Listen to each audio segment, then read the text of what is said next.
a warning?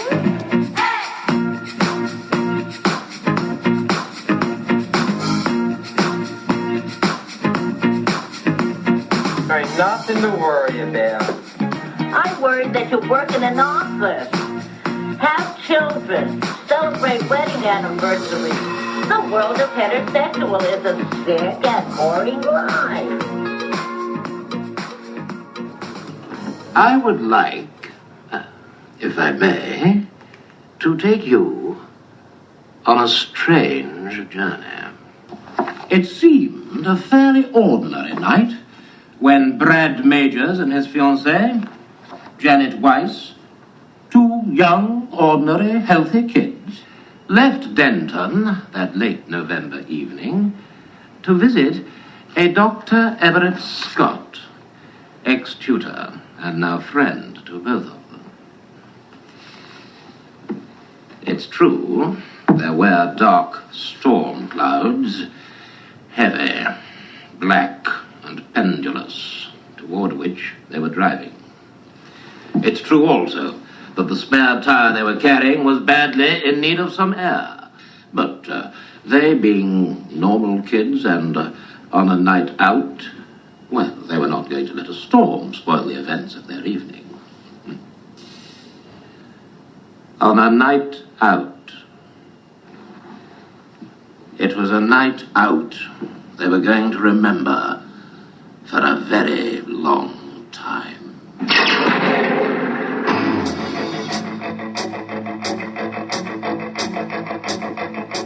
Welcome back to the show, listeners. Welcome back. We have a long-awaited movie, Pete. I think so. I believe so. Yeah, I feel like we've constantly been getting requests for this one, and we've been brushing them aside for 5 years. But we got to it. We got the right guest. Over 250 the right episodes. Time. We're finally here. We're ready to do the time warp. Listeners, my name's Pete. And I'm Scott, and these are the movies that made us gay. Jackson Cooper, it has been a while since we have had you on the podcast. Last on for Phantom of the Opera. Last December. I have emerged from my catacombs up to talk about Rocky Horror, yes. into the transsexual Transylvania castle, yes. I mean, we're still singing the music of the night regardless. Yeah. Yes. I feel like I would want to go on a double date with Fank-N-Furter and the Phantom. Yeah, that'd be some. I would want to roll with those two.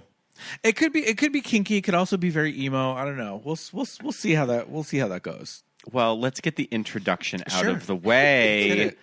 We finally got to the Rocky Horror Picture Show, directed by Jim Sharman, screenplay by Richard O'Brien and Jim Sharman, based on the West End musical by Richard O'Brien, released in the United Kingdom August 14th, 1975, and later had its U.S. release December 26th. All right. Oh. Wrong. Okay.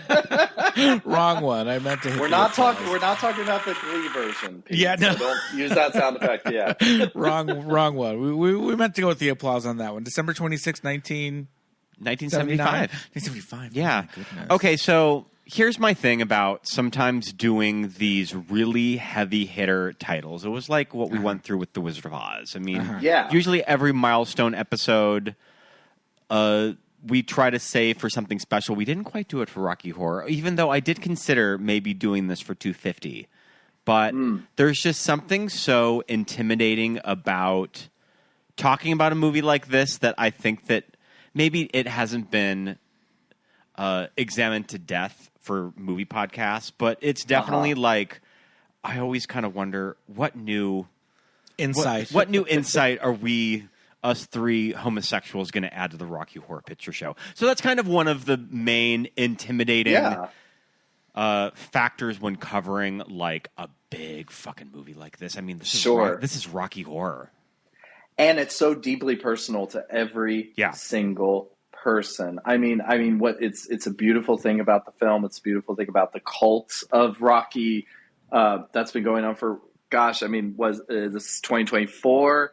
49 years, 50 years next year. I mean, it's It's great, but yeah, it's like, what do you want to add to the conversation? Because everyone has their own story, and it's so beautiful. But I agree with you; it's very intimidating. But I'm so honored to come on and talk about this. Yeah. You've wanted to do Rocky Horror for a while. So listen, I think people who enjoy this podcast come on just to hear our sparkling conversation and our genius strokes when it comes to these movies. So maybe we won't be introducing anything innovative to the conversation, but it'll be our personal takes on it. So I think our listeners will enjoy that bit of it. But yeah, I mean, the thing is with this movie in particular, it's like we have to an extent, talk about the show, the stage version of it. Yeah. I mean, I've never seen a production of the stage version. I've only seen, the movie. I have seen, midnight showings with shadow casts and all that. I've done that definitely, but I've not seen a stage production of it, a proper stage production of it. So I think for me, I'm going to mostly kind of go in on the movie itself. Same. Which is I don't know how much they strayed or kept to the different versions, but I think just the movie itself is just enough, right? I think that's what so many people have I think more people have seen the movie, obviously, than have been able to see. Yeah. The production, the stage production is done. There was a very big, it was done on Broadway after the West End. There was a very famous, I think 2004, 2007 production with Dick Cavett, Raul Esparza was Riff Raff, like a very sort of star-studded Broadway. Alice Ripley from Next to Normal was in it. So it doesn't get revived on stage as much as other musicals, I think, because when you go into a stage production of Rocky Horror, you're just wanting to see Susan Sarandon and Tim Curry and such. So I think people, they don't turn their nose down at it, but it's pretty much resorted to, community theaters and college theaters. But yeah, it's really the movie that has, stayed overshadowed its origin, its origin story. Yeah, like, it is, the movie is more famous than the show. Yeah, so interesting when you look at like movie adaptations of stage musicals. Like you can't really say that about a lot of. I mean, maybe like certain classic movie musicals you can kind of say that for, but yeah, interesting. Yeah, some like Wizard of Oz is a really good example. I mean, Wizard of Oz did not start as a stage show, but the movie is more beloved than any stage production that came after it. And there were some very big productions. There was one in London that was very famous. But something like Chicago, I think, is a really good example where it was like Chicago the movie has kind of overshadowed. It's the musical version, which had been around since I think 1975 or something like that. So, it's like the movie is definitely way better remembered than the stage production. Even though it's the longest running stage show in Broadway, more people know the movie than the stage show. And kind of go in with the expectations of what they've seen in the Rob Marshall movie. Yeah, and I think up to a point, Cabaret had that stigma until there was the Alan Cumming version on Broadway, and that sort of set the standard. But for a long time, Cabaret, the movie, was more well known than the Broadway production. So when people would go see it, they would expect Liza Minnelli. Yeah, sure. And, but Rocky is hard because you just want Tim Curry. I mean, speaking of all this. We just got our Wicked tickets today. I was trying to play. Well, and I wonder how that's going to go. Yes. So I was. It's so funny. It's like I didn't want to be a snob about Wicked, but I was kind of playing it of we'll see when we see it. Like maybe we'll. Oh no, Mama! I was maybe like, we'll even wait until December, and then today I'm like, the fuck are we doing? Let's just buy the goddamn tickets. Yeah, I'm sitting here waiting for this one. He's buying tickets to every movie on earth, and I'm just like, what are we going to go see? Not me. Prioritizing Conclave. He texted me at work. He texted me at work today, and he's like, "Do you want to get Wicked tickets today?" And I immediately was just like, "Hold on."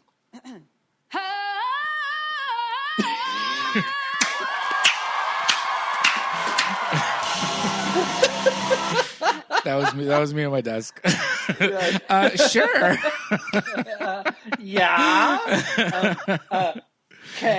K. Not that I'm super duper, and that's just another thing.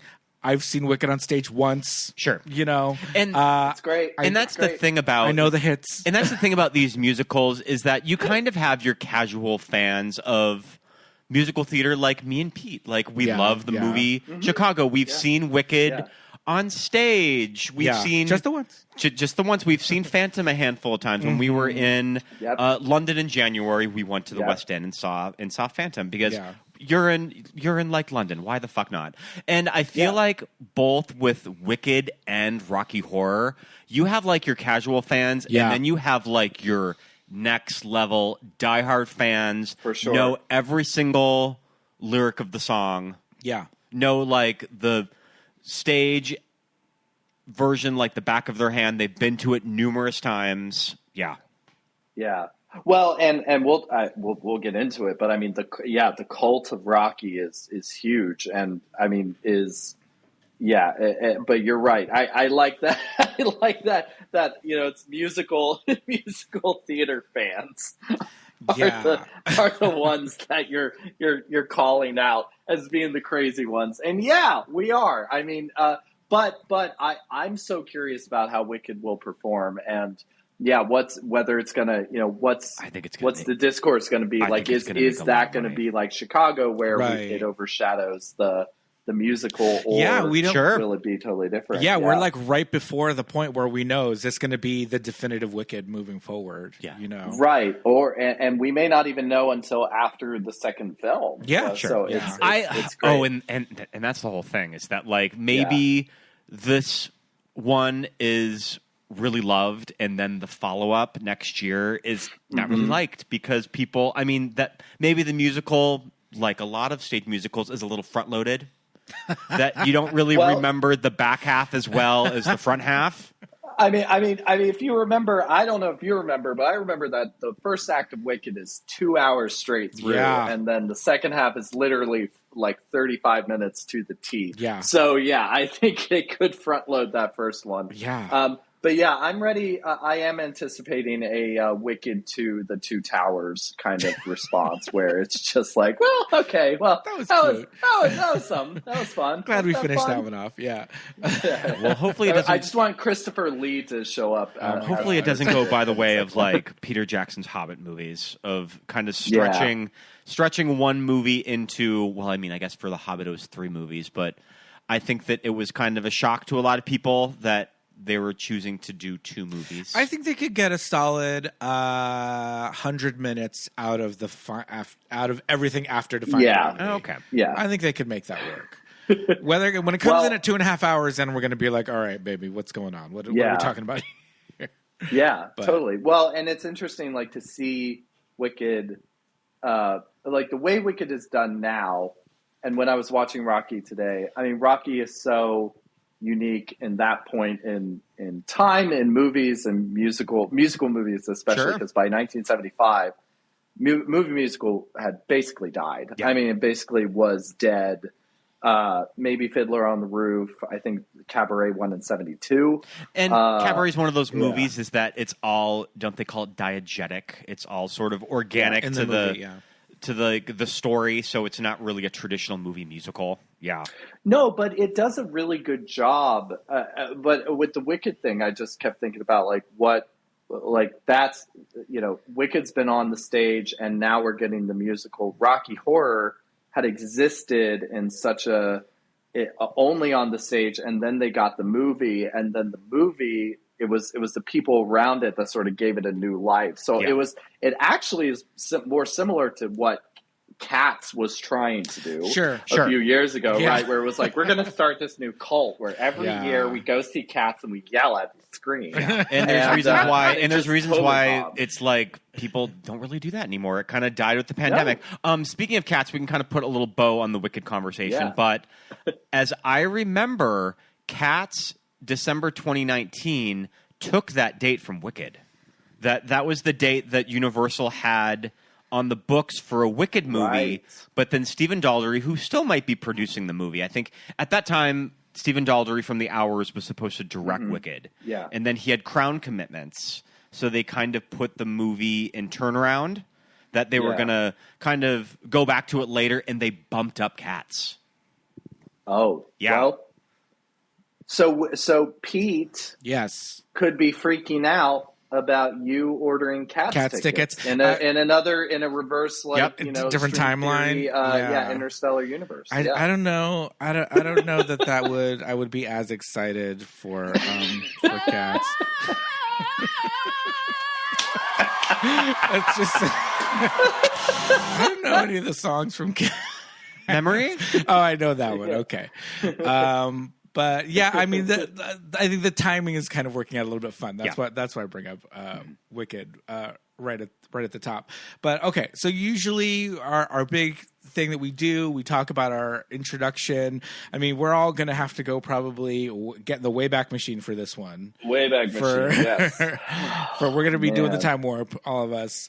Also, I don't know, Jackson, if you're watching, but we are currently smack dab in the middle of RuPaul's Drag Race, RuPaul's Drag Race UK, and the last it's a good season lip sync last week was the time warp, and it was super cute, and it was a really great lip sync. Like they both were doing the damn time, they were doing the thing, and it was so good. The runway was Night of 1,000 Princess Dianas. So it was two Dianas doing the time warp. Oh, that's good. Yeah, that's good. It was that's good. Two lady Dies doing the time warp. We'll find a clip life, of it and post it. It was a lot of fun. So listeners, if you have WoW Presents Plus, go watch that because it was super cute, or go bootleg it, however you do it.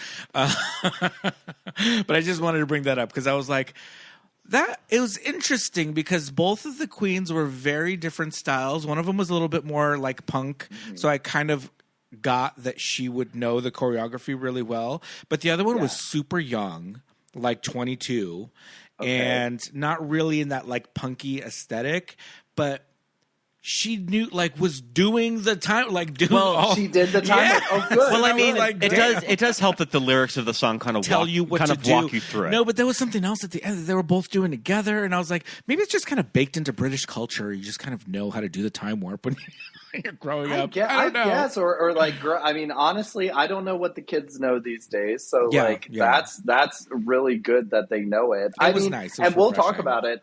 This is such a. I mean, it's obviously for queer people, by queer people, but like the cult of Rocky really, was hijacked, and it's because of queer outsiders, queer weirdos that we have it so much in our culture. So yeah, that's just so great to hear. Yeah. Totally. Okay, so Jackson, why don't you take us back to your kind of first intro into Rocky, the movie, the show. I don't know if you know this, but I work for the American Genre Film Archive, and it's a really surreal thing because I grew up, pre-YouTube, Netflix DVDs, all that stuff. And there was always this idea. It was like Rocky Horror. I had always heard about it. It was like, because I worked at it as a projectionist at this 2-screen cinema in Raleigh. And there was another movie theater that ever since 1976 or 77, showed Rocky Horror at midnight every single Friday night in 35 millimeter. And the only reason why I knew Rocky was because I wanted to work those nights. I was like 15, but I wanted to work midnights, and I couldn't even drive there because you were paid more. Oh. And so I was like, I got to go work Rocky Horror. And my dad, who's a drummer, who's an amazing drummer, had this entire CD collection, and he collected all these pop albums, but he never collected soundtracks, and he only had like 3 soundtracks. He had That Thing You Do, the Tom Hanks film. Love it. Great fucking music movie and soundtrack. He had, I think, Backbeat, the Beatles one. And then he had Rocky Horror Picture Show. And I just remember having the CD, and I said, oh, Rocky Horror. Wait, the theater I showed at.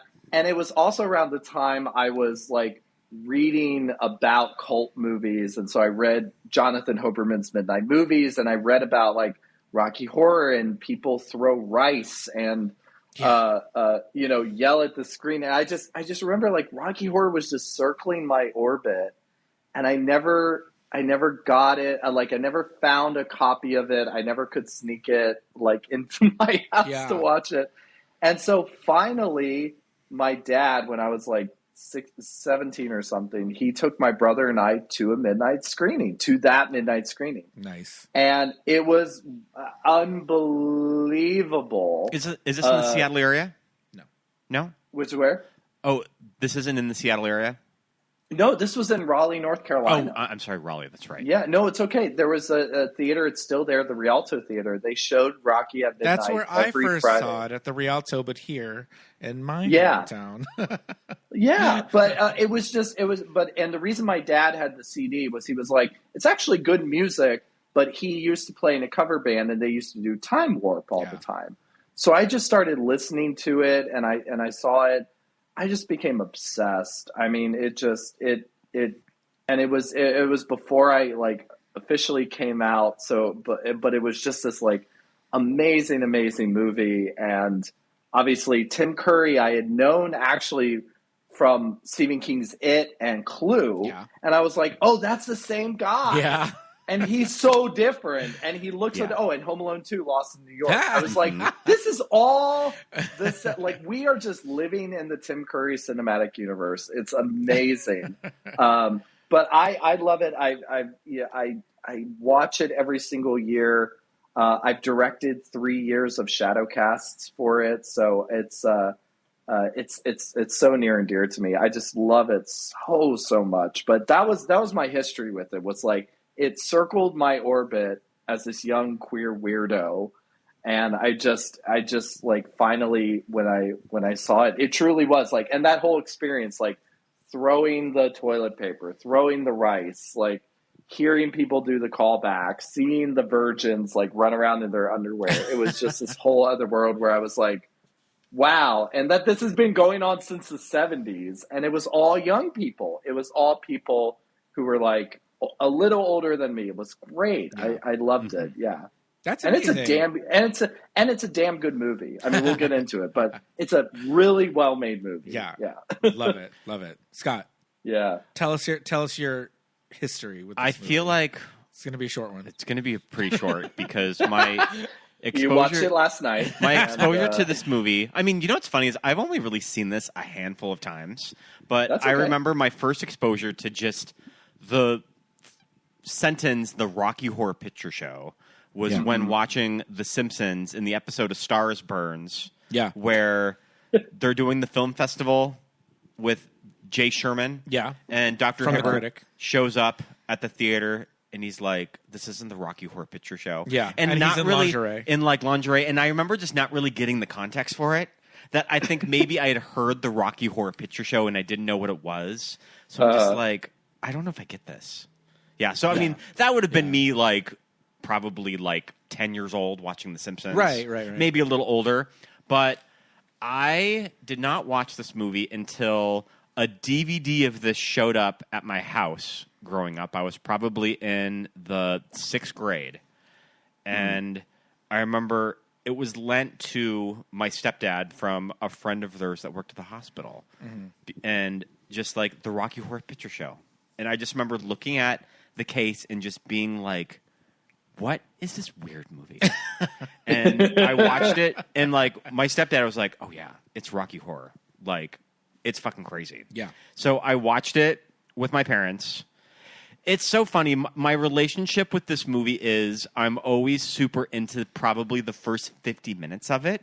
And then I kind of check out a little bit, and I remember that was probably my initial reaction to it when I was a 6th grader watching the Rocky Horror, is I feel like I was along for the ride until I think that they get to the theater.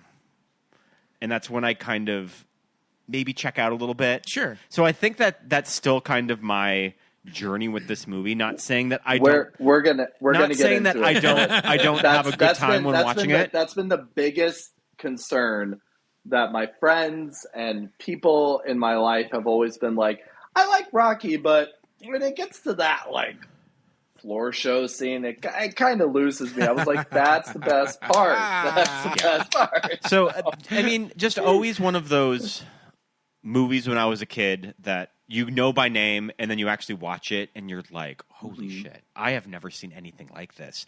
And there are some queer-ass elements going on in this movie of that being exposed to it as, like, a sixth grader. Yeah. You're like, what the hell is this? Yeah. Mm-hmm. Yeah. And I want to keep watching more. Yeah. And you know what's kind of a bummer? And I've lived in Los Angeles since 2010. I still have not gone to a live showing of this.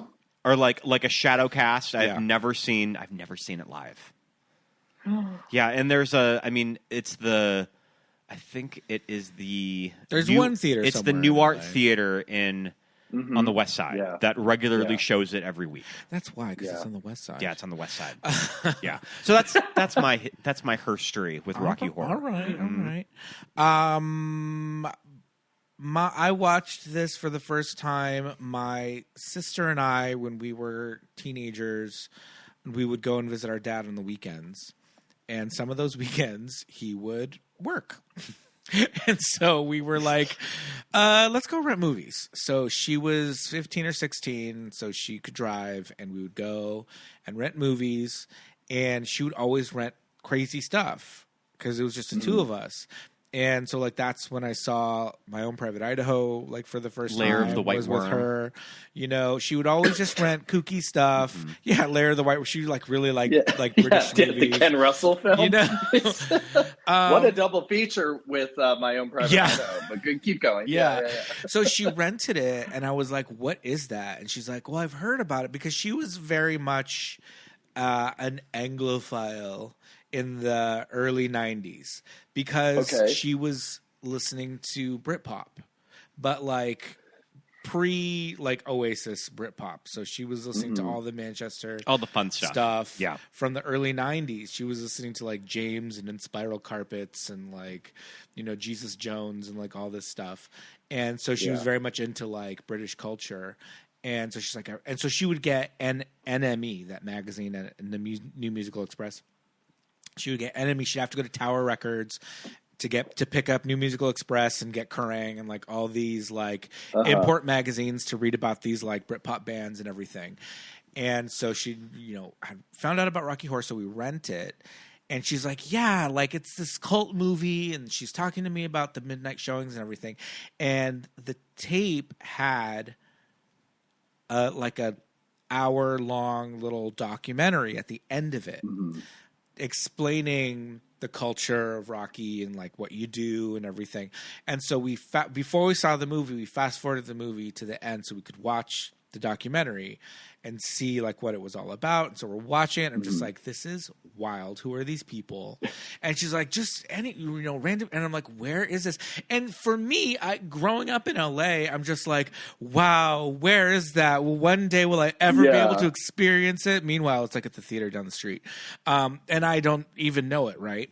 So we watch it and I was like, this is insane. I knew Tim Curry. Her and I grew up on Clue. Loved it. Same. You know, loved Right. it as well. Yep. So I knew Tim, but he's so young, right? So young, you know. Yeah. And then also, like, he looks like a fancy lady, and I'm just like, you know, 13 with my older sister, just going like, oh my, what am I watching? And so I was like, okay, that was wild. That was fun. I'm going to put that away in my back pocket.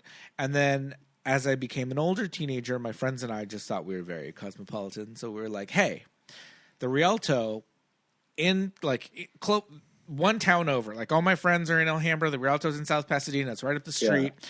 We're like, let's go to one of the midnight showings. But we're teenagers. We're in high school. And we're good, you know, private school kids. So it's not like we're just, I'm going out and I'll be back. You know, we like, this was a big deal, you know? Right. We're not coming home until like 2 a.m. Right. So like it's the whole thing. So what happened was, my dear friend SB was my dear friend SB from the pod. She was just the guest on our Exorcist episode. I went with her to this and I'm like, 17 and she's like 15. And the way we were able to go is because her older sister went with us. Her older sister was in her early 20s at the time. Fast forward to 2016, her older sister officiates, marries Scott and I at our wedding. So, like, this relationship goes back a long time. I'm friends with his family for a long time. So a bunch of us go, right? There's like 6 of us. And Judy is like 22, wrangling all these teenagers. Like, and we're standing outside waiting for the show to start. It's the middle of the night. It's LA. It's not that cold, but it's the middle of the night. My memory, we're freezing. And a hearse rolls up. And we're like, oh, shit. This is happening. And oh my God. all of these like crazy punky people get out, and this guy gets out of the driver's seat, and he's got long black hair like the singer from The Cult, or like Cher. He's got like long black Cher hair, and he's wearing like a long like coat, and they're all like rockabilly, like cool, like punk people, and they all look crazy, and they pile out of this hearse, and we're like, oh shit. And everybody in line is like, oh, and they go in ahead of all of us, and they finally let us in, and they're the cast. And the actor who's Fank-N-Furter is the guy with the long black hair, and he keeps his long black hair in the role, and I'm just like, oh my God. Because I always kind of thought Tim's hair in the movie, it's a little like, did you ever see Blue Velvet? Oh yeah, isn't it like Isabella Rossellini's hair in Blue Velvet? Yeah, that like kind of permed, it's kind of like cloud of hair, a black Little Orphan Annie. Yeah, it's just a little Spice hair. It's a little dated, you know. So this guy's and he's thin, he's skinny, but he's got like the lingerie and like all the. And I am just like, oh my God. And I'm not out. I'm like 16, 17, you know, and just with friends. And seeing it on the big screen in this old, decrepit, one screen, golden era movie theater. You might know this theater. It is in La La Land and Nightmare on Elm Street, The Dream Master. We talk about this theater all the time on the show. Yeah, we talk about it all the time. And so I'm sitting in this old, like, fancy, beautiful, crumbling theater and, like, watching this crazy movie with this fucking amazing music and seeing this like shadow cast. Oh, and before the show, there was a guy who was kind of like warming us up. He was kind of like doing some comedy or whatever. And you know, and he would come out and he like talk to the crowd. And he did this thing, which I thought was hilarious. He grabbed Judy's purse. And he's like, oh, let me see your purse. What did you bring? And he's like rifling through her purse. And he brings out some of her stuff like, oh, what's this? Like a pager or whatever. And then all of a sudden, then he like sleight of hand vibrator. And we're like, ah! And everybody's screaming. And it turns out it's like an old like drag trick. Like it's just an old like theater like crowd work trick. But he like pulled it. Yeah. And we were just like, oh my God. And then, you know, just seeing it, I was like transfixed. And then Rocky is like born. And it's on this huge, you know, 50-foot screen. Yeah. And he's in these hot pants. And I am just like, oh my God, holy shit. Movies don't show men like this, right? No. And that was what was amazing. It sounds so similar to my Rialto experience because, it was this whole entire, like, oh my God, like I mean, it is true. Like seeing Tim Curry and that figure, those legs, like on that screen, it's this like mind blowing moment. Where, I will say during the dinner scene, my friend Diana Carrion, who I was with, she goes, "I gotta go to the bathroom." I'm like, "Okay," and she goes, "Come with me because it's haunted." I'm like, all right, because the bathrooms at the Rialto are haunted. So I'm like, okay. So and they're upstairs, and the balcony is closed because it's like fire unsafe. Hazard. Yeah. Right? So we go, and the bathrooms are upstairs, and she's in the bathroom, and like waiting. And like the dinner scene is on. And I was already like flagging a little bit. So I'm like, do you want to go look in the balcony? Like, let's go like wander around. And she's like, ah. So we kind of like snuck around the balcony a little bit, just kind of wandering around this old like spooky theater. So we did miss a little bit of the end. And I think we might have dipped out, maybe 15 minutes before the closing of it, just because we were like, Mama, it's late and we're children. Yeah. Okay. So that did happen with us. That's as well. a better excuse than Scott. So I'll let it pass. Yeah. Well, I remember asking my stepdad, well, what kind of a movie is this? And he just said, well, it's a rock opera. Yeah. Oh. Yeah. Like that's how it was described to me when I was a kid, is that it's a rock opera. Yeah. That's interesting. My dad said it was a rock musical. And I remember being like, what does that mean? And this was before I saw Tommy. This was before I saw Quadrophenia, or even another film which I love, which is spoken in the same breath as this, which is Phantom of the Paradise, one of the best movie musicals of all time. I would argue Phantom of the Paradise, stronger movie as a whole. Oh, totally. I think it kind of holds up a little stronger when you dissect it a little bit.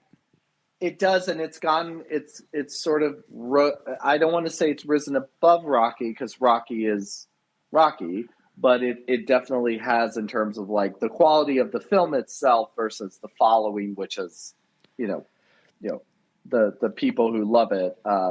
Phantom has had a big, well-deserved renaissance. Yeah, for sure. This director is so interesting because he didn't really go on to do anything besides Rocky. No, and it was a very troubled production. It was kind of doomed to fail from the start because people just didn't know what to do with it. They wanted to cash in on the success of it in the West End. But, again, at this time, movie musicals were dying. And so it was really kind of a gamble, a movie like this, especially something as provocative as Rocky was on the stage. Like I haven't read a lot of accounts, but there are accounts where it's like, the London production, the West End production, truly blew the roof off the place. Like it was so new, it was so fresh, the energy. Tim Curry, people still talk about that, like the energy that Tim Curry gives in the movie is like 50% of what he actually gave on stage. I was thinking about that because a lot of times when you do see stage productions, especially with something like Hedwig, you listen to this. Great example. You listen to the soundtrack album and you're like cutesy, and then you go through the show and you're like, oh, mama, that is like, you're like, holy fuck. See, when I was gifted the Hedwig soundtrack by my sister, I was given the Broadway. Or like the off-Broadway recorded version. Yeah. Which I think maybe has a little bit that you got the stage version, but it was a John Cameron Mitchell stage version. Yes. Not the NPH. Which is still a very stripped down version. Yes, very stripped down. That's what I thought, because I had the movie soundtrack and I was like, the movie soundtrack is rock and roll. Sure. And I listened to his and I was like, oh, I'm a little partial to my original though. We always are. Everybody, if you hear a cover first, you always like the cover better. There's certain renditions of the song that I prefer on the stage. Sure. Recorded version with John. Oh, for Hedwig. Yeah. Okay, I don't know. Wig in the Box, the soundtrack. The Long Grift, I think, plays a little better in its original version, in my opinion. The Long Riff, yeah. No, I agree. I agree with you for Long Riff. Yeah. All that being said, the NPH version is inferior to. We're not very big fans. But when we saw Darren Criss, we were like, holy shit. It was good. This was great. We loved it. He was amazing. Yeah. And a colleague of mine, Mason Alexander Park, who's an amazing actor, understudied Darren Criss. Oh, and I saw a really great production of Rocky, a YouTube or clips of it, where Mason did an amazing Fank-N-Furter. So cool. It really does, roles like that do depend on the energy of the performer. Yeah. So when I read about Tim Curry being at like 50% for the movie, I was like, Jesus Christ. So it must get pretty wild on stage then. Yeah, because the movie performance, the songs, just the entire soundtrack is just this glam rock, like, oh my God. It's giving like Velvet Goldmine, just that whole era, like it really sounds like you put those two soundtracks together and they mix perfectly. But I mean, just this movie starts off time warp, at minute 10. Yeah. Yeah. And it just I'm always stop. kind of taken by surprise when Riff Raff starts singing Time Warp. Then I'm like, oh shit, we're here. This is starting. I was thinking that today. Mm-hmm. Yeah, I was thinking that today. I was like, Joe, just and also Sweet Transvestite too. Yeah, like, right. There is Immediately no after. break. Yeah, it literally goes to Time Warp. Yes, they go now. They're going to do a little bit more folk dancing, and then it starts, and it's like, oh my god, it's amazing. And I mean, okay, obviously Tim's performance is iconic, right? And I've seen this movie several times, and I'm watching it today. A couple of things struck me today for the first time. One of them is that I'm watching Tim, and I'm just like, this makeup obviously is over the top and crazy and all that, but I'm just like, he's beautiful. Yes, but I'm thinking, very beautiful who eyes. does he look like? And Sure. I kind of was getting a little Dixie Carter. A little bit. I was getting a little Dixie Carter, like with his mouth, those like exaggerated mouth movements with that huge Tim Curry mouth. Yeah. And like the way his eyes are painted and they make his eyes look even bigger. He just has these crazy features. I think I was getting a little Dixie Carter, but yeah. I no mean, Tammy Faye. No Tammy Faye. I ran into Tammy Faye backstage.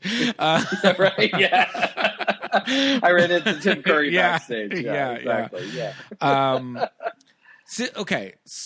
I remember seeing this for the first time and thinking, "Oh, Susan Sarandon! Wow, this movie! Like she's so young." Because even in the '90s, I knew who she was, but I was just thinking, "Oh, okay, this is an early thing." All the time watching this, I always thought that Barry Bostwick as Brad. And I think it's just because it's the character. I'm like, oh, he's such a square. And like those tidy whities. I'm like, oh my God. Like, no, thank you. This time around, I was watching it and I was like, oh my God, Barry Bostwick is so handsome. Yeah. Oh, totally. Oh, absolutely. So good body. Yeah, good body great. yeah. Legs for days. Legs go all the way up. I mean, we think that Richard O'Brien's sexy in this movie. Oh, I mean, yeah, Rich, like...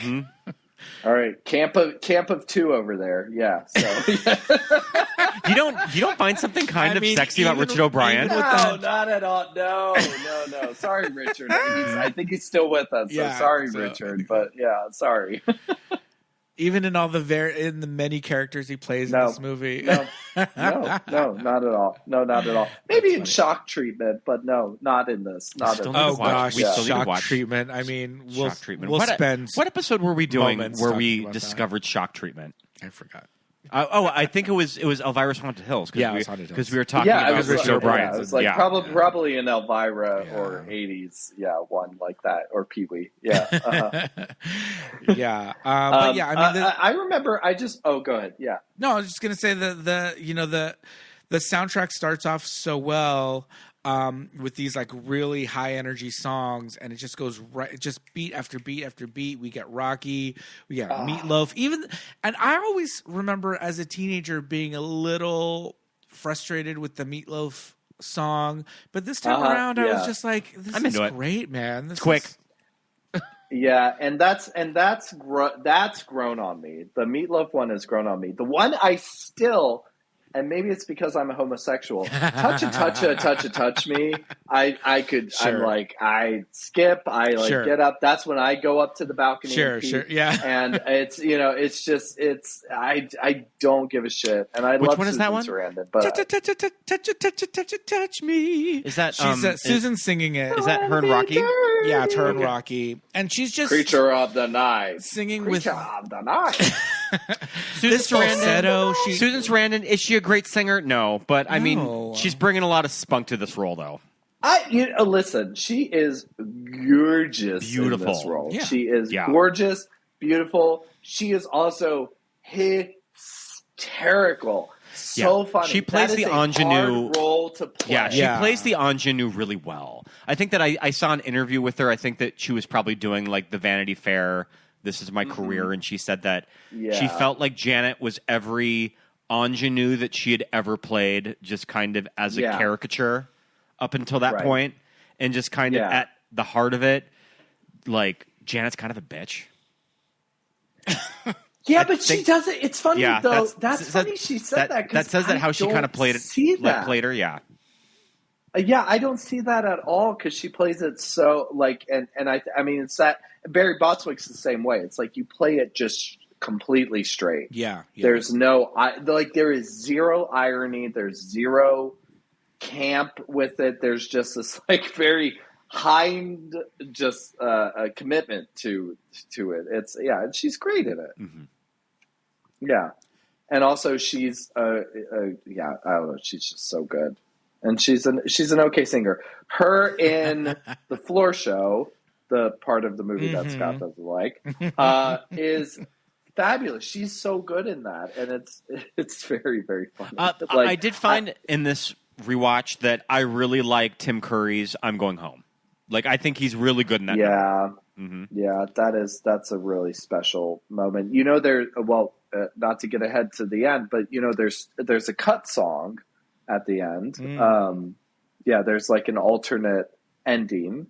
A movie called Superheroes, or a song called Superheroes, that was cut from it's not on any cut that you stream.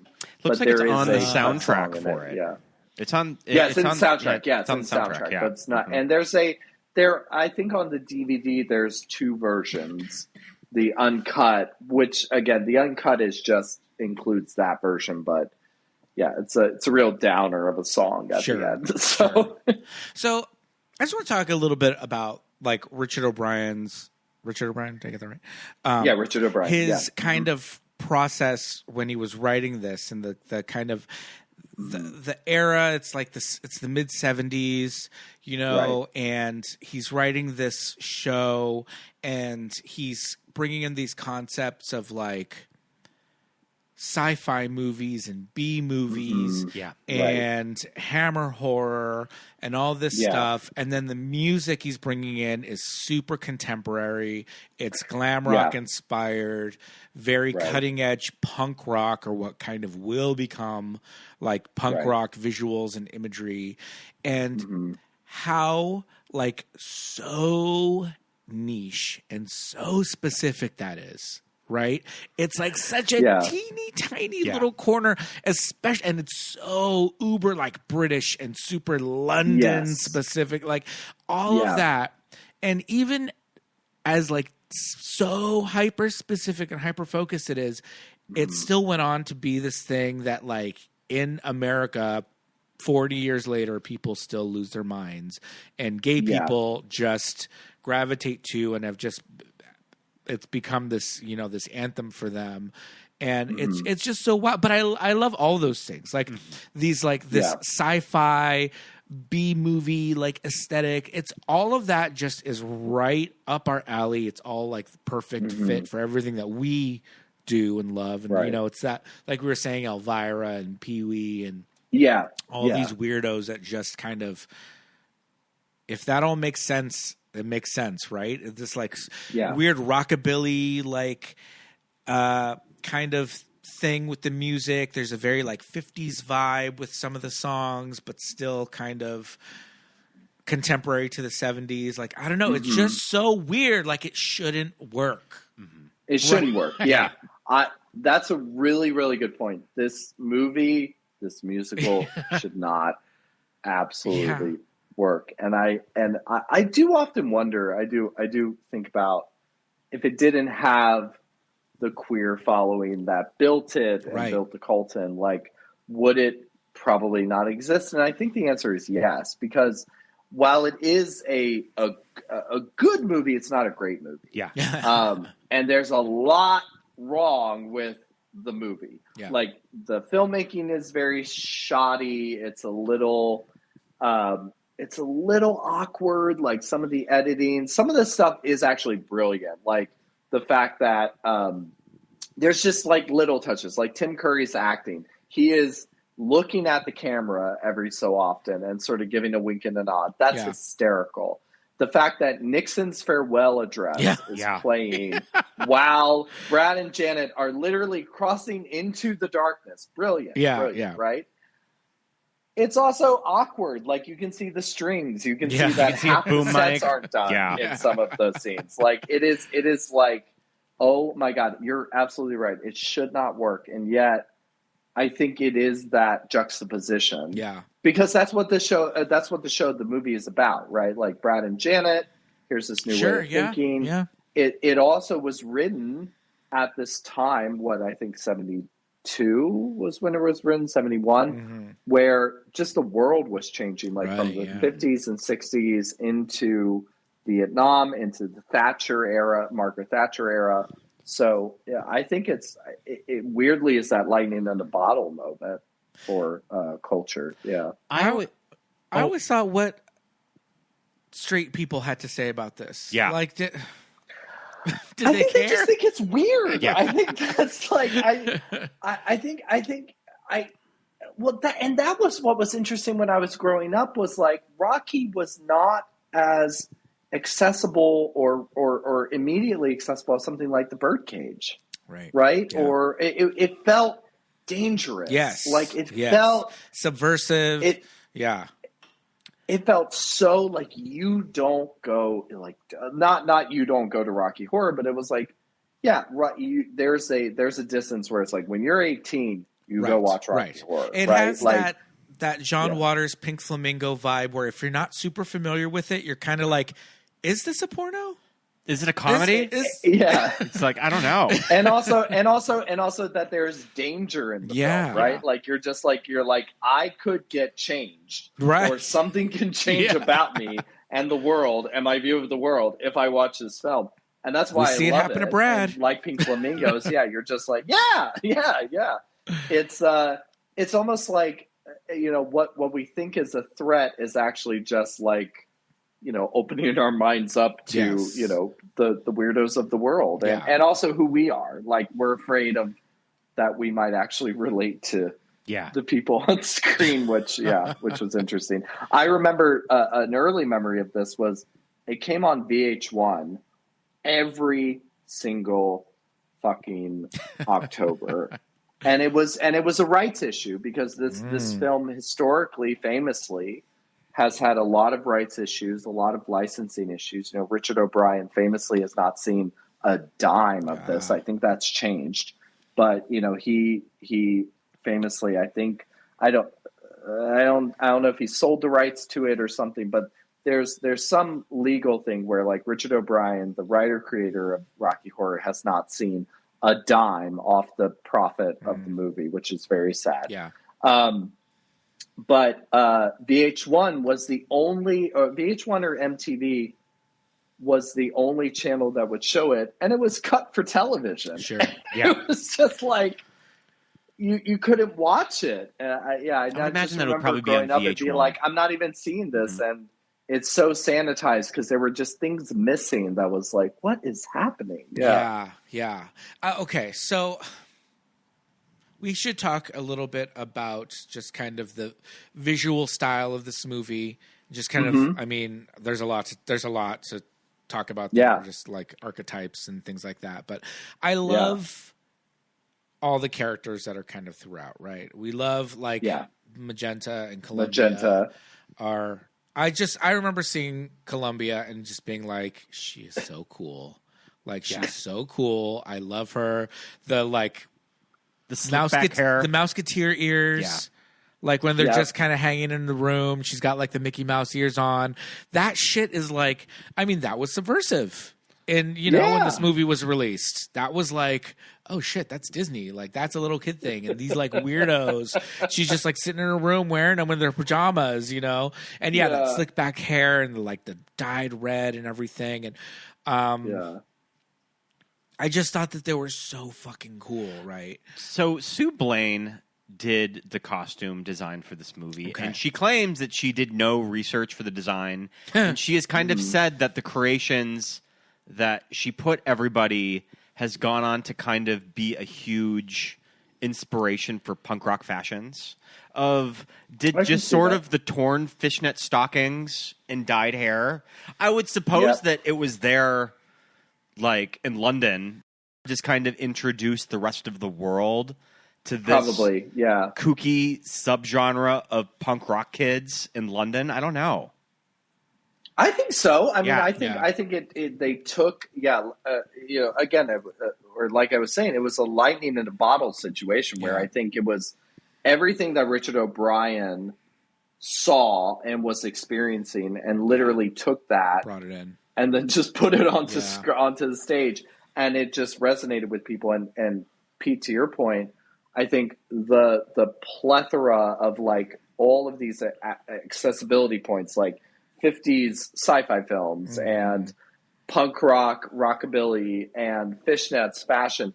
There's an entry point for everybody in this film, which is why I think, like, you know, when people say, "Oh, it's a LGBT film, it's a this film," I was like, I actually do think it's a film for everybody, but I do wonder what straight people see in it. You know, I think they just think the music is good. Yeah, sure, and they're like, "Oh, these are funny people." Right? Look at the girl from Dead Man Walking. And look at the man from Home Alone 2. Like, I think it's that, and I think it's the music. I think they can relate to the music, but us queer weirdos are like, "Oh my god, look at all that!"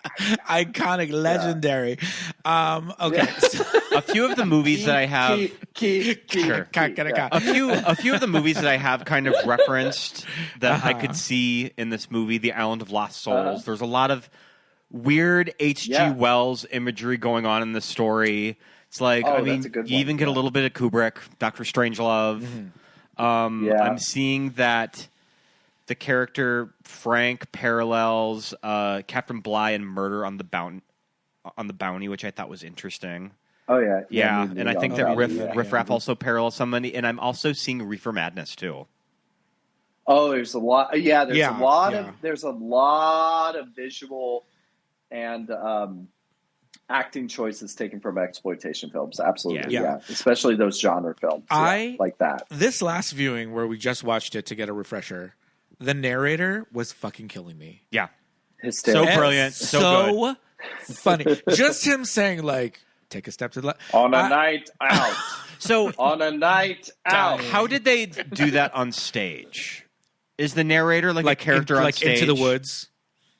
Yes, and famously in the Broadway revival, it was first Dick Cavett. Love it. Love. And then they would do the celebrity stunt rotation, and they would have a book, and he would be reading a book. Okay. So there's YouTube videos of like Gilbert Godfrey and like so many other people who would step in for a short time. I love that. And do it and stuff like that. Yeah. Okay. Yeah. I thought it was interesting that in a lot of the cast descriptions, Columbia is listed as a groupie. But what? I guess she kind of is. Yeah, but I always thought that she was like her costume, and she like tap dances. She's a tap dance. I thought that she was just like a performer, like in a show. She's a hoofer. A hoofer? A hoofer. I just assumed that like in whatever little world is happening, she's maybe not a party attendee, but maybe like a performer, maybe like someone there to like. Oh, fuck those IMDb I don't know. credits. Yeah, why does it say that? She has history. She has a backstory, bitch. It's in Wikipedia. Okay, so in Wikipedia, Richard O'Brien says, Riff Raff, a hunchback handyman, and Magenta's brother. And then for Magenta, it says a domestic and Riff Raff's sister. And I guess that makes sense because she's in a French maid uniform. And then for Columbia, it just says a groupie.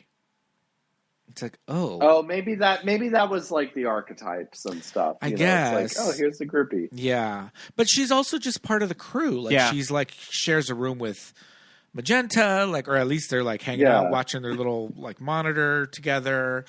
You know, eating popcorn. So I thought that was a little interesting. I don't know if maybe that originated in the show somehow. I also read that kind of the costuming for the movie was did they pull costumes from the show, like that they actually wore on stage? I mean, probably for budgetary reasons they did. Yeah. Mm-hmm. Yeah, I'm sure. Yeah, this is a weirdly low budget film. Yeah, I don't know if you noticed that while you're watching it. Susan Sarandon talks. I could never tell. Wow, they really just used a 2-camera setup and like just one shot of the motorcycles. Like Susan Sarandon talks about how cold it was on the set, of just how her and Barry are just running around. She's wearing a slip and a bra, and he's in his little tidy whities, and them just freezing their asses off on these giant sets. So this giant house that they film in, This was a location that they used for Hammer movies, right? The exterior. The exterior. It looks like I was going to say it's a very. I think it was photographed a lot. Horror castle. Yes. I always thought that the like dome at the top was dome was like optically put in. I think it is. That is what it kind is. of So castle it's it is. called Oakley Court. Okay. Best known for earlier use by Hammer Films productions, and a number of props and set pieces were reused from older Hammer movies. Yeah. Mm-hmm. Oh, okay, interesting. Well, there you go, and maybe later in Lair of the White Worm. I don't know. And that's something that as a teenager I wasn't watching Hammer movies, or if I wasn't aware of it. Yeah. So I wouldn't have gotten these references. But now as an adult, it's like, oh, okay, this really looks like Curse of Frankenstein or whatever. Like, yeah, but also it's more directly referencing American science fiction horror films, and that low budget B movies, and then maybe Hammer and stuff. Because I agree. I mean, it's like, and also like British film, yes, in general, like it's just shrouded in classiness and beautiful mansions and things like that. So if they were like, Hammer was an inspiration, I would have been like, great, sounds good. There are no direct Hammer analogies, outside references. of the fact that it's in this castle. The general look. Steve Reeves movies. Yes, Hercules. Tell me. Okay, he did the Muscle Man bodybuilder kind of movies. Yeah. Got it. Okay. Yeah, very bodybuilder movies. Okay, yeah. I Steve love Reeves that. did a lot of the Hercules films. Yeah, All Sword right. and Sandal, low budget. Yes. Exploitation. Yeah. Okay. Oh my goodness, look at that. There's Steve Reeves in Hercules. Geez Louise. Some they're fun to watch, but guy. they're fun to watch. Stoned or under the influence, but there are actually very boring films. Yes, got it. Okay. What did I say? David DeCocteau, who does those movies. Those movies filmed in the valley and like that are on like Amazon Prime, and like the big mansion. Yes, yeah, exactly. Just a guy in their underwear just walking down a hall with ambient noise. Hey, there's nothing wrong with that. Yeah. But I love how chock full the entire film is for cinephiles. Like, and even like the ways in which it's filmed with these, like the not crash zooms, but like these like just very slow pans and a very fluid camera. It's a really well choreographed film in that regard with the camera work, but it's not it's not at all Hollywood budget, because Hollywood actually didn't think it was going to be a success. Right. Yeah. They knew it was a success over in West End, but they didn't know how it would translate to American audiences. And so it was initially, I think it was initially kind of a bust or kind of a bomb. It did pretty well, but it really was afterwards, like how it gained notoriety. Sure. Yeah. I want to talk a little bit about Peter Hinwood as Rocky. So I believe that Peter Hinwood, I mean, this is not a professional actor. He was a model, right? Right. Yeah. So he was a bodybuilder model. Yeah. So to me, when Fitness I was that age, and then as I started to, when I was a teenager, when I first saw this, and I saw him, and I was just like, what, where are people like, this is a different gene pool than me. This is a different everything. And then as I started to come into my gayness and started to kind of expand my horizons, I thought that he was like a Warhol superstar. Like, he just gives me that. You thought he was like the one, like you thought he was like a Peter Berlin. Peter Berlin, type. yes, but he's not even that. He's a Joe D'Alessandro. Joey D'Alessandro, yes. Smith's album cover, just like the blonde hair and the like vacant look and and the body. Totally. I mean, that insane body. It's the body and also the face. The face, the blonde. Yeah, I mean, get out of here. It was something that you didn't, when you're a kid, I don't know, just the little hot pants. I just remember the abs. Just like, I think time just stopped for me as a kid. I was just like, wow. Now I'm like, okay, this is crazy. This is it looks very ropey. The muscles are a lot. I never got him. Yeah. I never got him. I'm sorry. I gotta disagree with you. I never ever got him. There was just a dead behind the eyes. I agree with that. That I was just like, all right, I don't even get it. Like, even his body couldn't be like, yeah, but you know, it was just something that I'd never seen before. Yeah, you know? I love the prop of the wrapped dumbbells. Individually wrapped. That's such a genius piece of production design. Brilliant production design. Yes, like when he reveals it, it's great, and that they're all in cellophane wrap. It's beautiful. Beautiful. Yeah. Yes, and he actually he has a song that I always thought was a throwaway song, but then it's grown on me, which is Sword of Damocles, which is a great song. It's like a fun that, song. And damn it, or when Fank-N-Furter is singing "Wise Up, Janet Weiss." It's just like those are two great songs that are thrown away. Yeah, is he one of the only people that does that?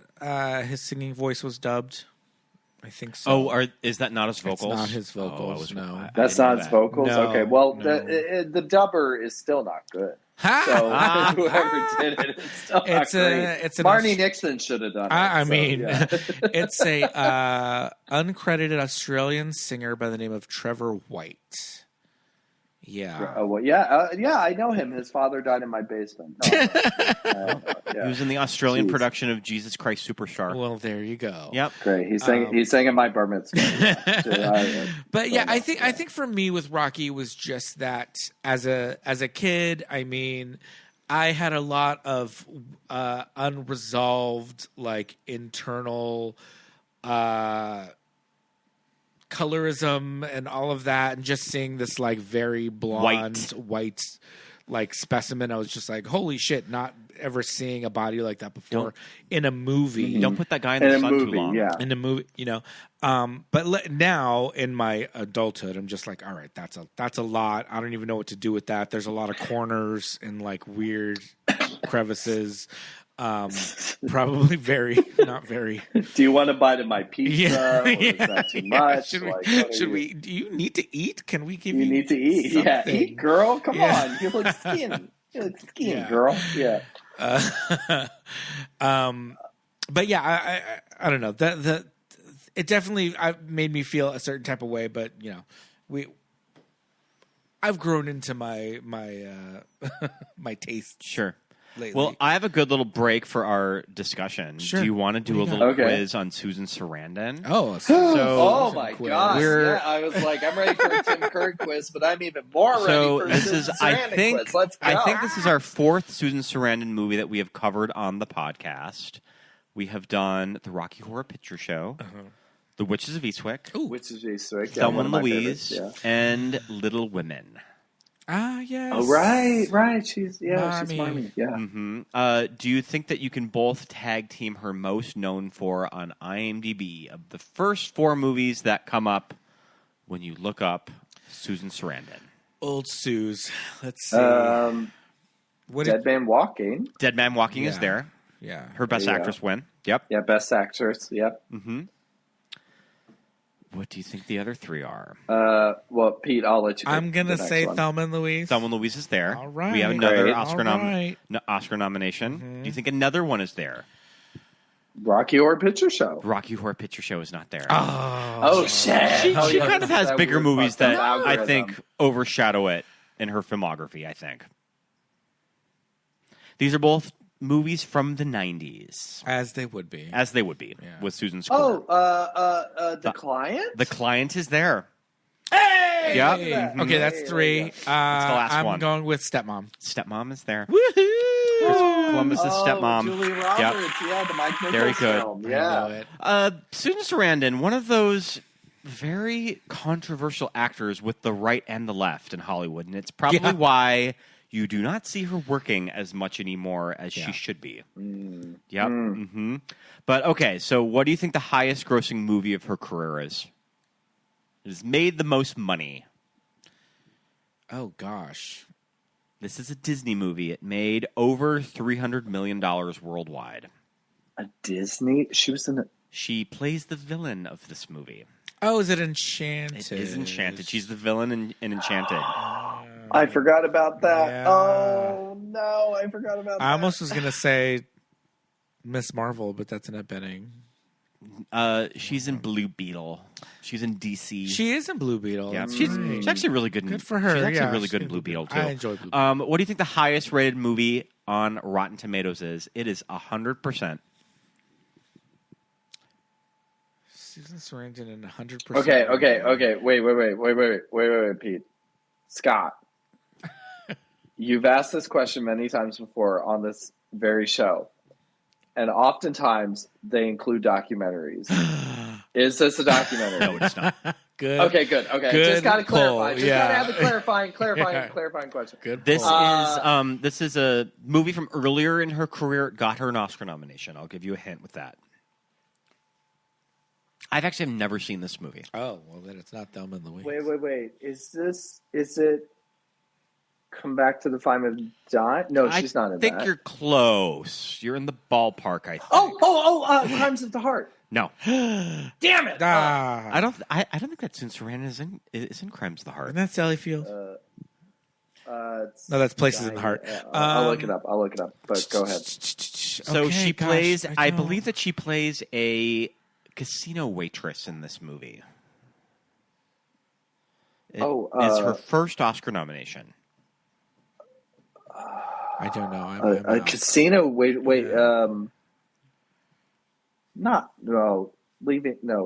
Honeymoon in Vegas. No, that's later. No. All right, I'll just give it to you. What? It's Atlantic City.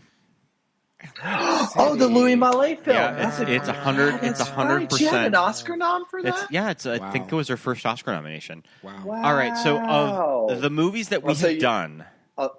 Also, you were right, by the way. It was Crimes of the Heart is Diane Keane, Jessica Lange, and Sissy Spacek. I was going to say Sissy Spacek is in that movie. Okay. Of the movies that we've done, let me remind you, The Rocky Horror Picture Show, The Witches of Eastwick, Thelma and Louise, and Little Women. Mm-hmm.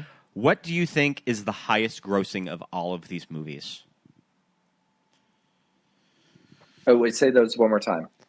The Rocky Horror Picture Show, Witches of Eastwick, Thelma and Louise, and Little Women. It's got to be Little Women.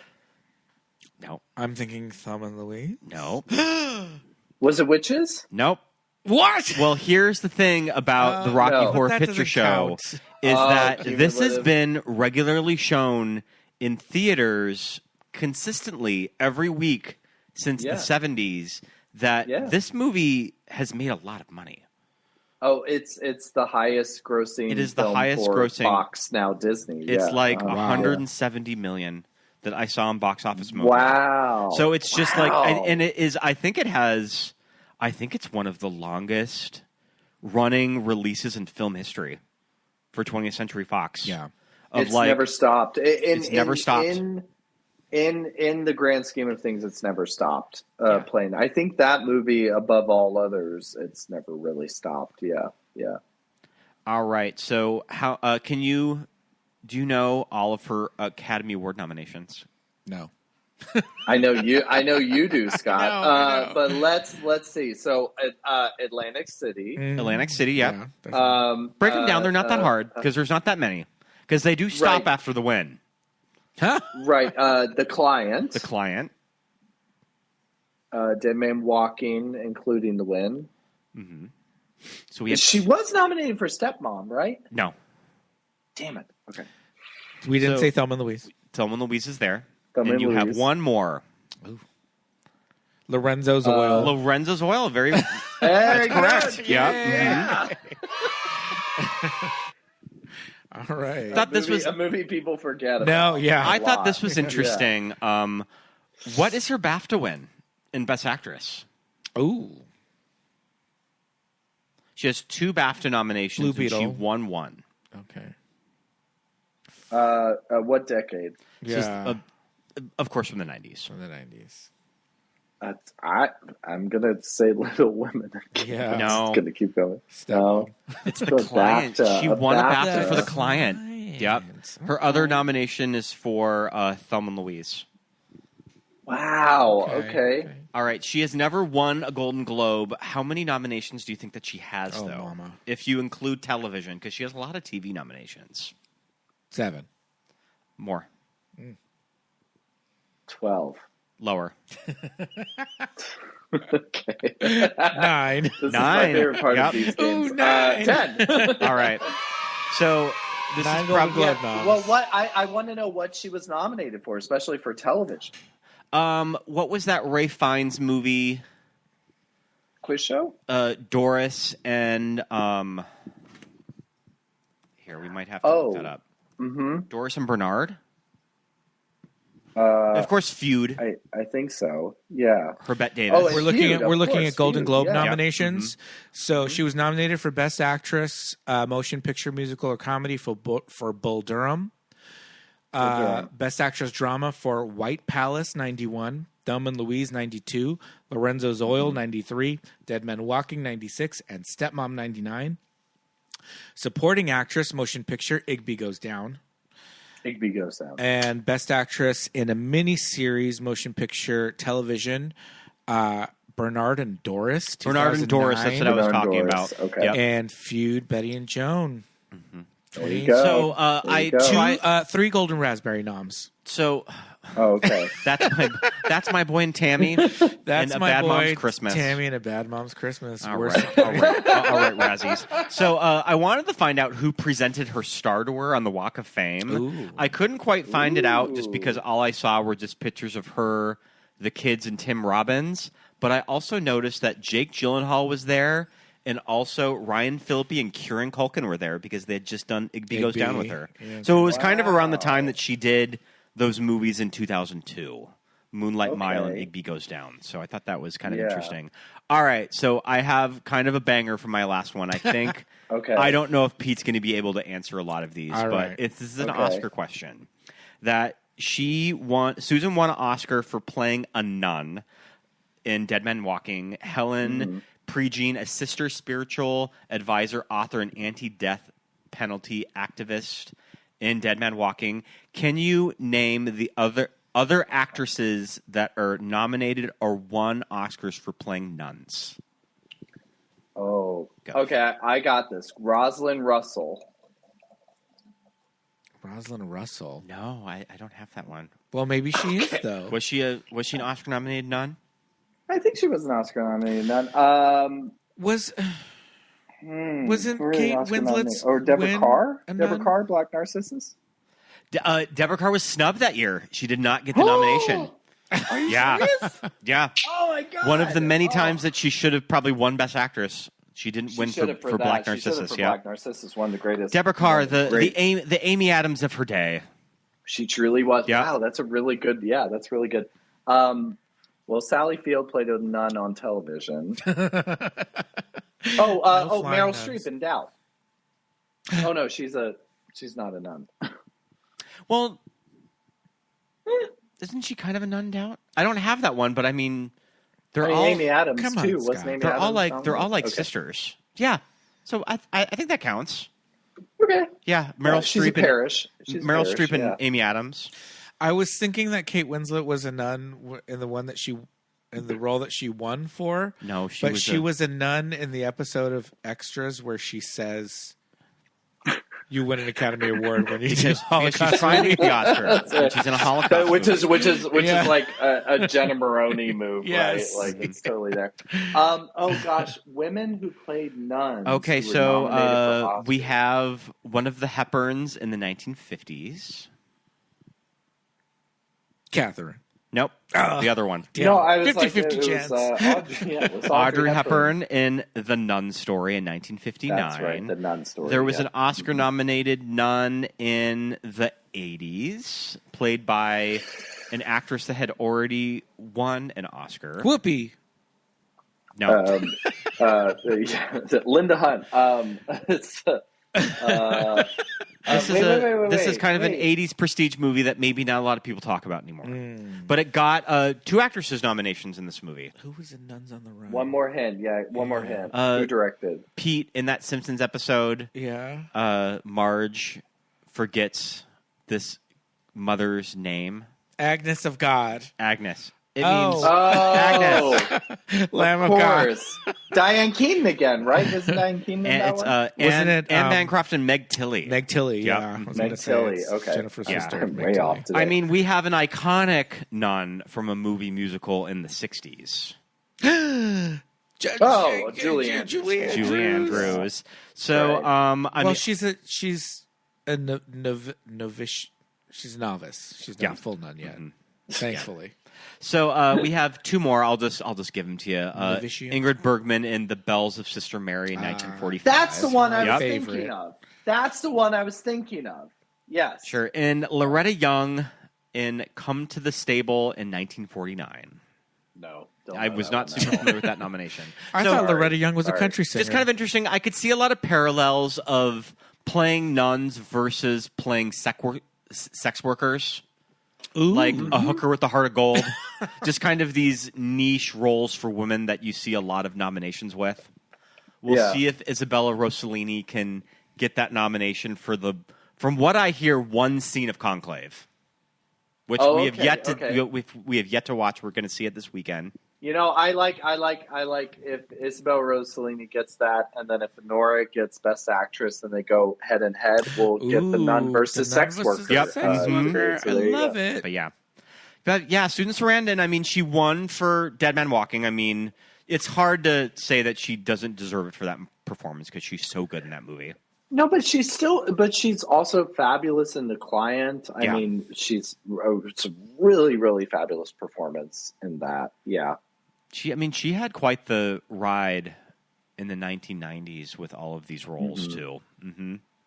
I got to say though, she's great in Witches of Eastwick, which is a film Love Witches of Eastwick. People talk about more about. It's such a great. And film. there's the whole story that her and Cher showed up on set and they swapped roles.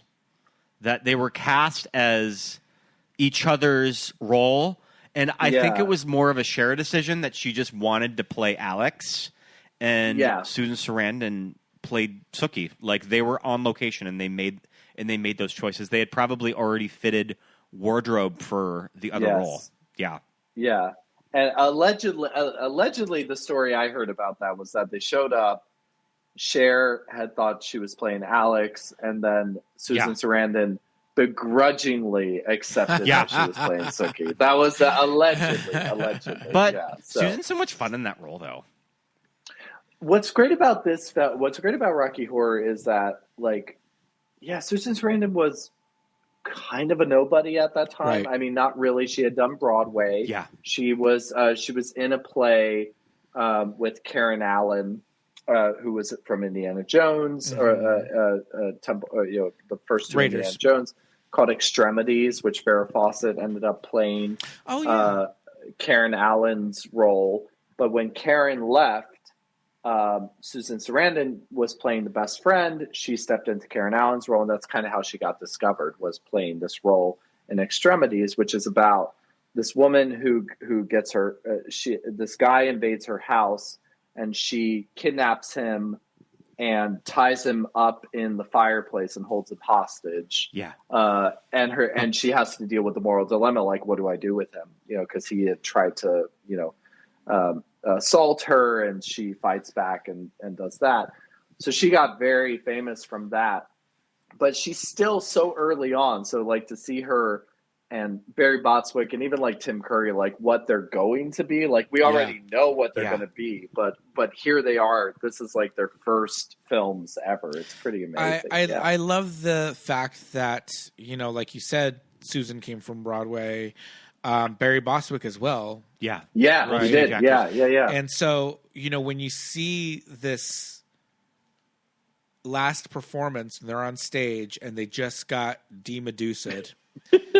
And they're in they're in the lingerie, and they're all up there, and they're doing the kick line, And Barry Bostwick, all gawky, probably 6'2" and like 150 pounds, is like doing this kick line, and he's like, like high kicks, like Debbie Reynolds would be proud. Yeah. And there on the other end of the kick line is Peter Hinwood, just like barely keeping up. His feet are like today. barely. He's I know we're in an audio medium, but he's like a quarterback who's hungover, just being like pulled from one side to the other. He's got zero timing. So embarrassing. He's so barely lifting his feet on the kicks. It's wild. And you look at everybody else and you're like, pro. And you know what's really interesting about Susan Sarandon is that she's not classically trained in acting. Like, she got into acting because she was married to Chris Sarandon at the time, who was a working actor, and she was just like, well, maybe I'll go to an audition and try it out. And she just kind of, I guess it just kind of worked. Yeah. So she just got into it from Chris. Allegedly it was Extremities that really set her off, because when Karen left, she stepped in and sort of did that. Everyone's so good, but also they're such good, like, for everyone being good theater actors, they're really good film actors. Tim Curry is a great film actor in this, and Barry Bostwick and Susan Sarandon, she plays the ingenue well, but she plays it, she knows how to use her face, which of course is why we love Susan Sarandon and why we've fallen in love with her.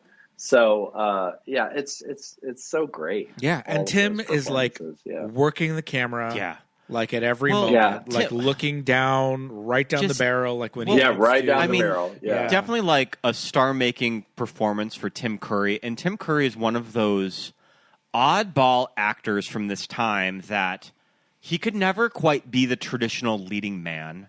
Like Tim Curry's path was always doing Fank-N-Furter. It's darkness and legend. It's like the Butler and Clue. I mean, the Pennywise. Even his performance in like Lost New York, like they just sort of operate on this kooky level that it's a Tim Curry level performance that you can only compare to someone like him. So it's like he's just very unique. You can't really describe anybody like him. I was thinking, who would I cast? Like, let's say Fox is like, we don't want to work with somebody from the stage. We want somebody that can put asses in the seats. Like, who else could you see in this role? That Timothy Chalamet. Sorry. Like who else working in the early 70s could have done this?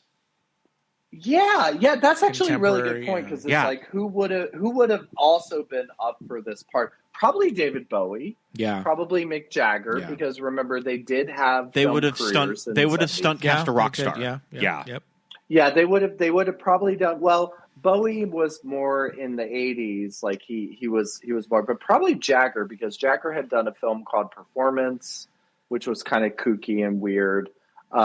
So it probably would have been either Jagger or probably a Beatle. I'm sure they would have talked to somebody, like that, but I can't imagine who else. Yeah. Richard Harris might have been. Yeah. What? Frank Zappa? I don't know. Like, it's just Alice Cooper. Like, come on. Let's.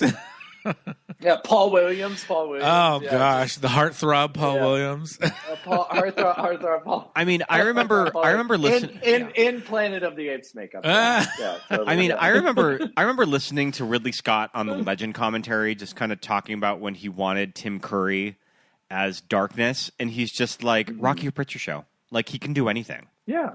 Oh, absolutely. Yeah, and it's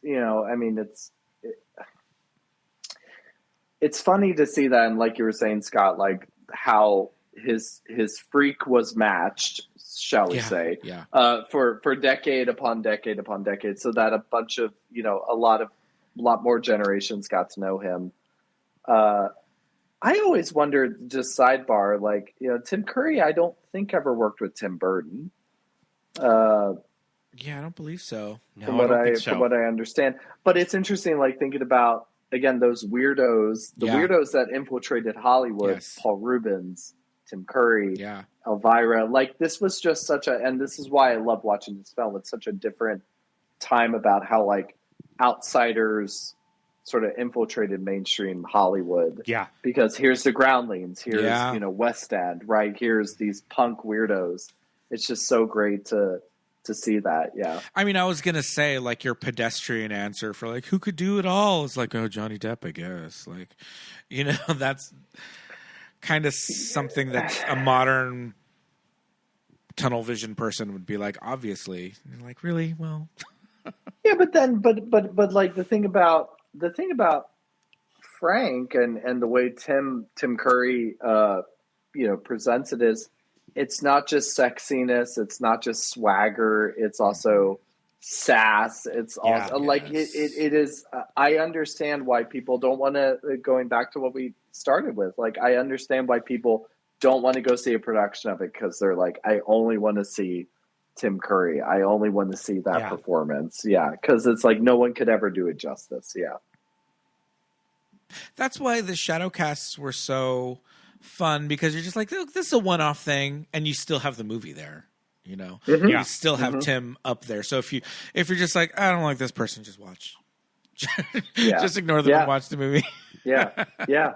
But I like the guy that I saw with the long black long hair guy. Yeah, out of a hearse. Come on, right? Yeah. Come on. Very cool. Yeah, it's great, and I love that it's become, like, especially the Shadowcast, it's become this like cathartic expression for queer people. Yeah, to get in front of the screen and to just be themselves, like, with Tim Curry behind them, like, their past, their history, literally reflecting onto them. It's great. And it's like, I don't want to speak for the trans community, because it's like, clearly we are three gay men, but I think it's a role that I think the trans community has always kind of embraced too.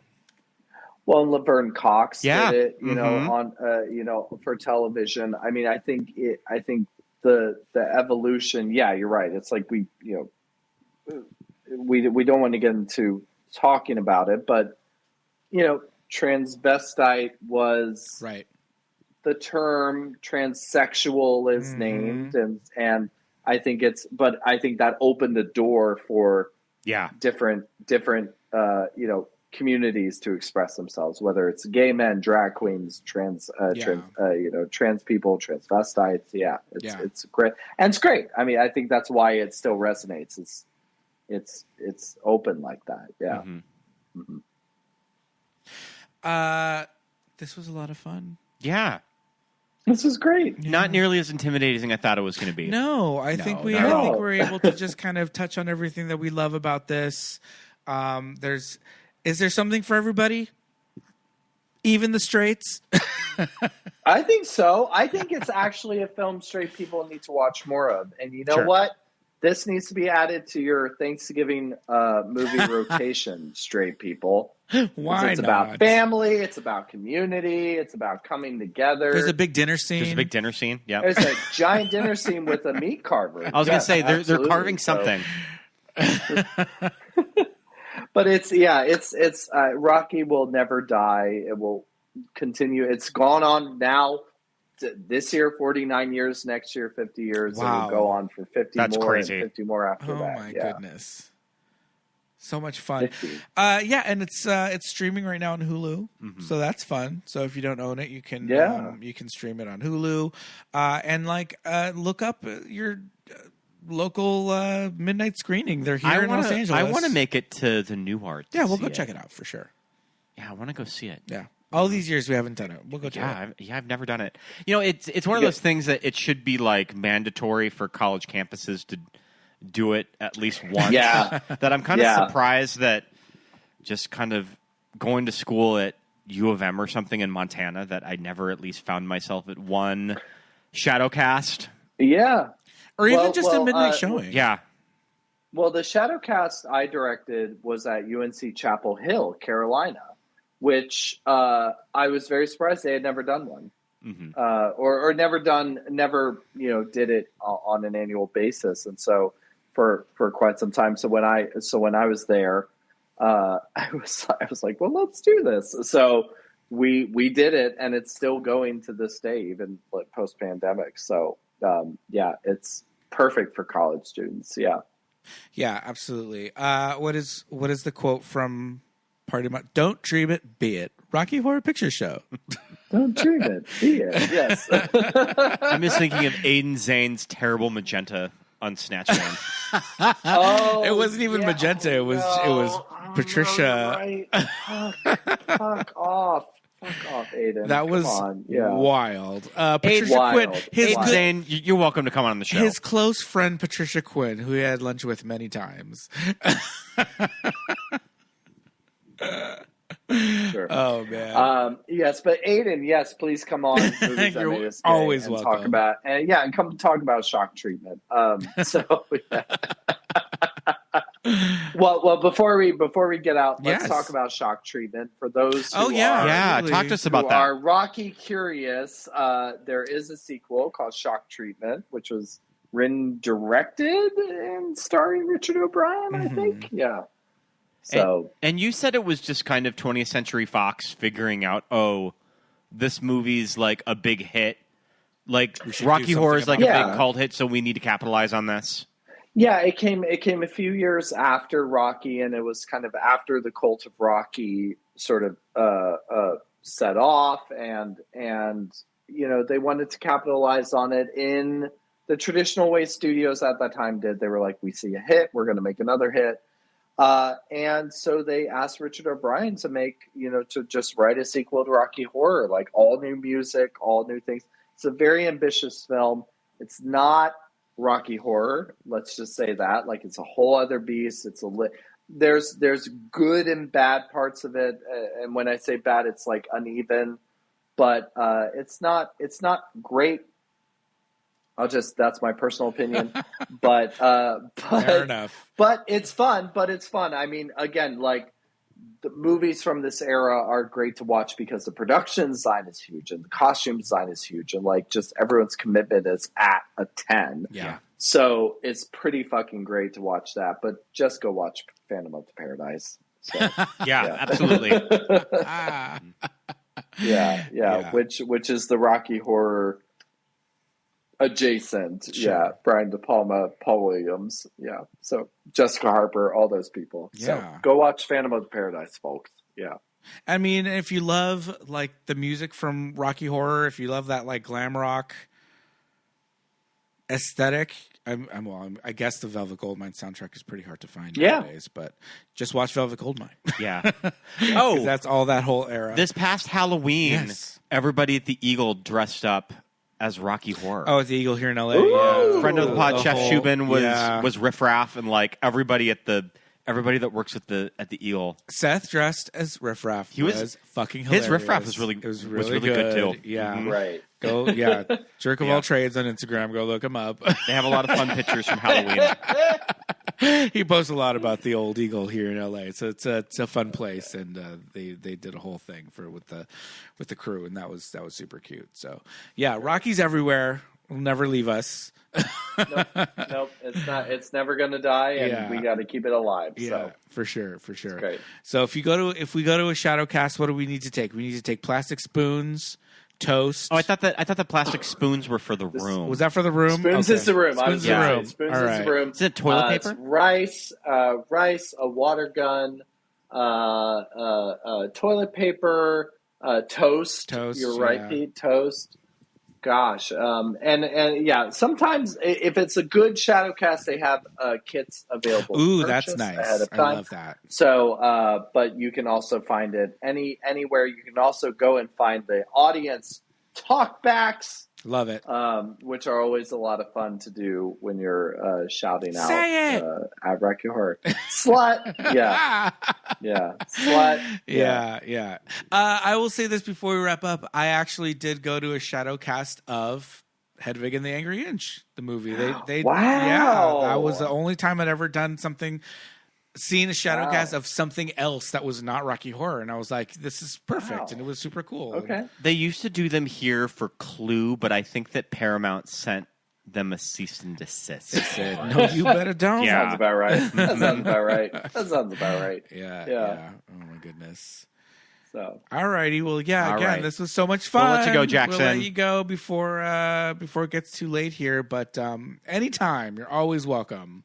love you guys. Thank you, and honored for this episode. And yeah, look, we climbed the mountain of Rocky Horror and found out it was an easier journey up. So Absolutely.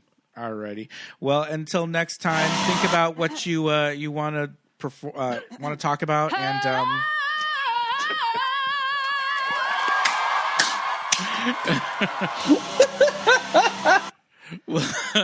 Pete, probably cats. Have you gotten sick of seeing that trailer yet? The Wicked trailer. The Wicked trailer. I've gotten a little sick of seeing trailer, it. But it's a little done. It's the speak no evil of the season. Oh my god! I saw that trailer one more goddamn time. All right, man. We'll be back with cats before you know it. Thank you, guys. Listeners, stick around. We'll be right back. All right, listeners, we're back.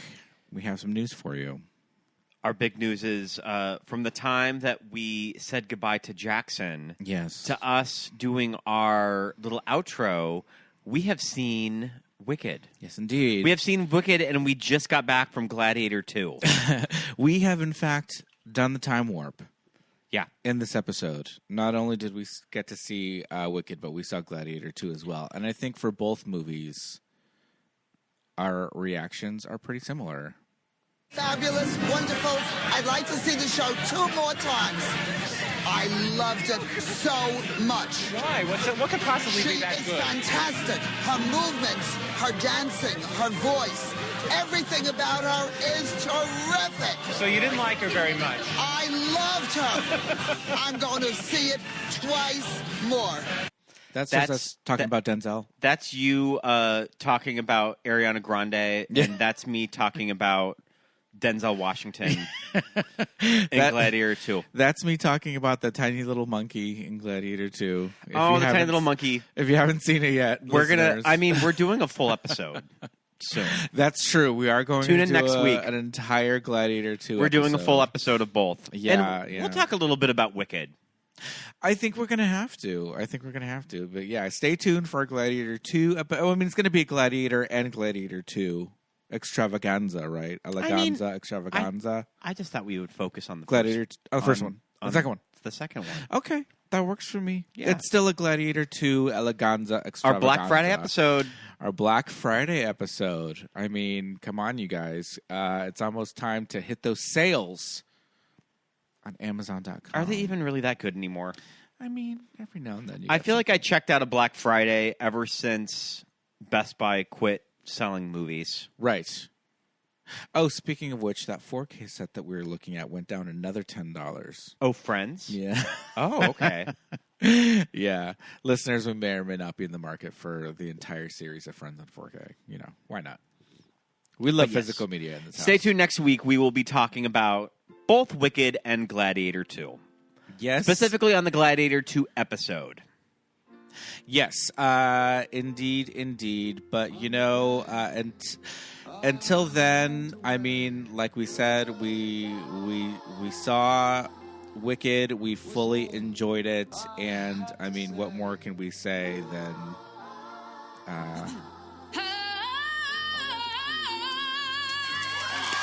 go watch it at a theater near you.